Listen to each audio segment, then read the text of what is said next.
He bought the lot next door just to trap his neighbor's driveway, but before the fence, the deed, and the trapped car, there was a feud that nearly broke him. Evan had lived in that quiet cul-de-sac for 6 years.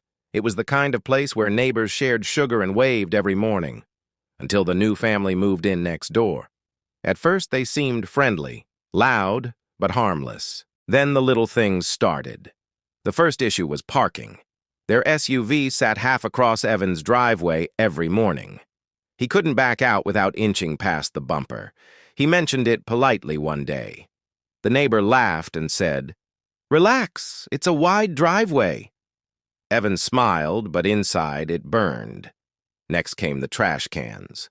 They started leaving them on Evan's side of the curb. He'd move them back. The next day, they'd reappear. It felt deliberate, like a quiet message that boundaries didn't matter. Then came the hedge incident. Evan came home from work one day to find his perfectly trimmed hedge butchered. Branches piled everywhere, cut back unevenly. The neighbor stood proudly by the fence and said, "You're welcome. It was overgrown." Evan's patience cracked a little more. Weeks passed, and the disrespect grew. Music blasting late into the night, oil stains creeping onto his driveway, guests parking across his lawn. He complained once. They shrugged it off again. Then came the shed.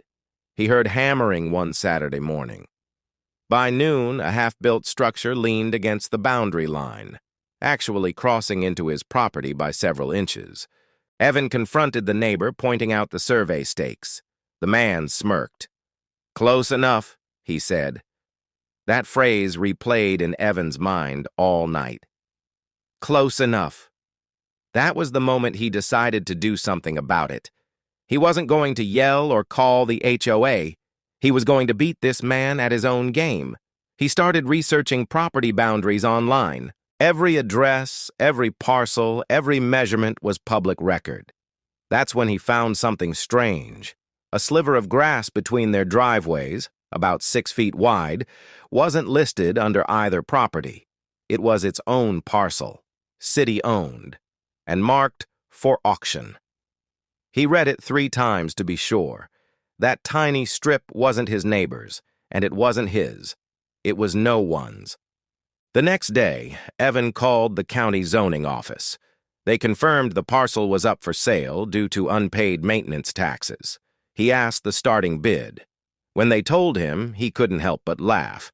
It was less than what he'd spent on lawn fertilizer that year. His curiosity turned into planning. If he owned that strip, he could decide what to do with it.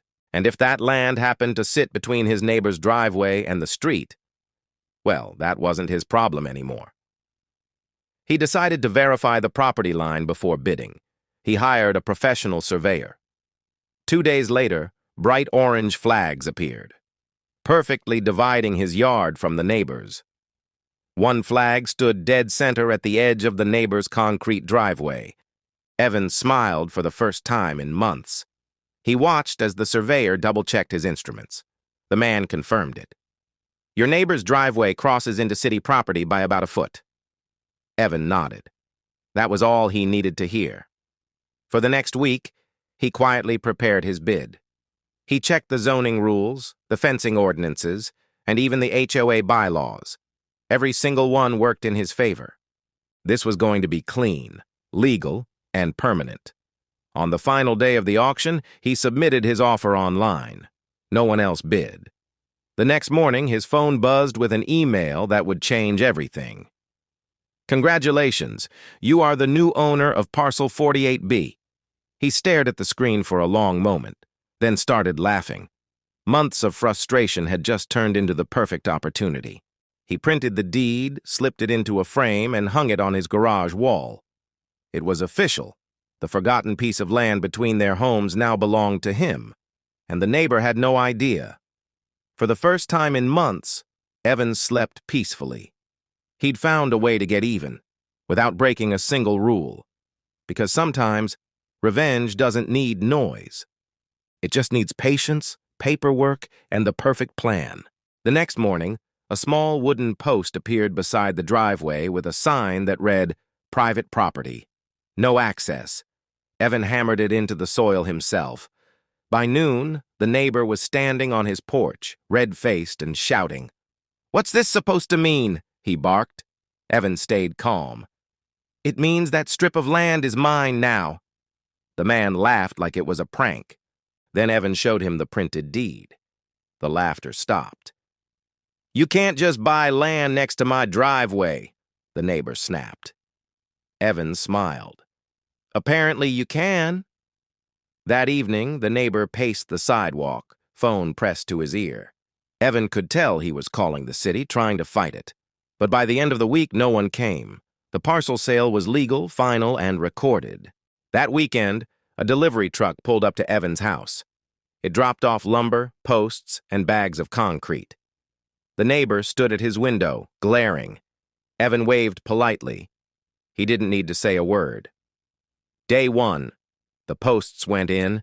Thick, pressure-treated beams sunk deep into concrete. Day 2. The horizontal rails and panels started to rise, each board lined up with perfect precision. Every hammer strike echoed across the cul-de-sac. By day 3, the fence stretched halfway down the property line. The neighbor came storming out, shouting about shared space. Evan calmly pointed to the survey stakes. "This isn't shared," he said. "It's mine." On day 4, the final panels were nailed in.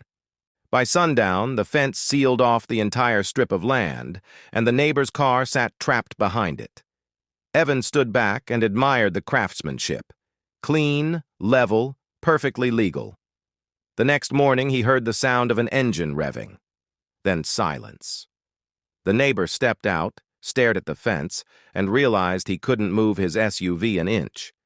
He tried calling the city again, then the HOA, then the police. Each time, the answer was the same. The survey proved Evan's ownership. The fence met code. No violation. Nothing could be done. The neighbor was furious. He shouted across the yard, calling Evan names, threatening lawsuits. Evan never raised his voice. He just said, "You should have respected the line." Then he walked inside and closed the door. For days, the tension was thick. Neighbors whispered. Some thought Evan went too far. Others quietly called it poetic justice. A few even congratulated him at the mailbox. The trapped neighbor started parking down the street. Each time he passed Evan's house, he glared. But the power dynamic had shifted. Evan finally had peace. One afternoon, the neighbor tried to saw through a panel. The sound drew attention fast. Someone called the HOA president. Within an hour, the neighbor was issued a warning for property damage. That was the last stunt he pulled. 2 weeks later, a for sale sign appeared on his lawn. No confrontation, no apology, just defeat. Evan watched from his porch as movers loaded the SUV, now free because part of the fence had been opened for them. The irony made him smile. When the truck pulled away, silence filled the cul-de-sac again. Evan spent that evening watering his yard, breathing easier than he had in months. The fence cast a long shadow across the driveway, straight and unmoving. It was beautiful. A few months later, a new family moved in. Polite, quiet, respectful. They introduced themselves with cookies and handshakes. They parked perfectly within their own space. The street felt normal again. Sometimes Evan still looked at the fence and remembered how it started. One careless neighbor, one ignored boundary, and one very patient man who decided to solve the problem his way. He never raised his voice. He never broke a law. He simply built a wall where respect used to be. Because real revenge isn't loud. It's measured. It's written in property deeds and sealed in concrete. It doesn't need approval, just accuracy. When neighbors ask about the fence, he just smiles and says, "That's my favorite part of the house." They laugh, but they never park too close. Peace returned, not through luck, but through planning. A fence, a deed, and one perfect act of legal karma. Petty or perfect? Real story or fake post? Drop your verdict below.